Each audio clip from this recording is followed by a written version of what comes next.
Bona vesprada a tots.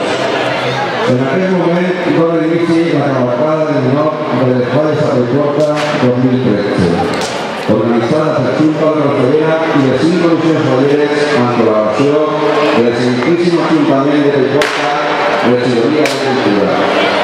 En aquest moment va entrar la carrossa de la Junta Local Ballera de Paiporta, representant en ella l'escort d'honor de les balleres majors de Paiporta, Xiqueta Elena Martina y Farinós, Xiqueta María Victoria Moreno y Domingo, señorita Andrea Puig y Serrano, señorita Bea Jaén y Jiménez, i governant d'aquesta carrossa les nostres màximes representants del món Fallera Paiporta.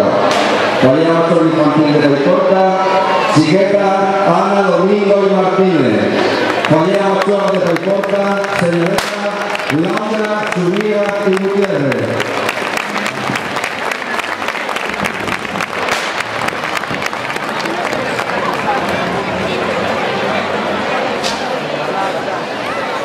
Toma, Pablo. Pablo. Por la casa. ¿Acabado? Ya. Ya estoy aquí.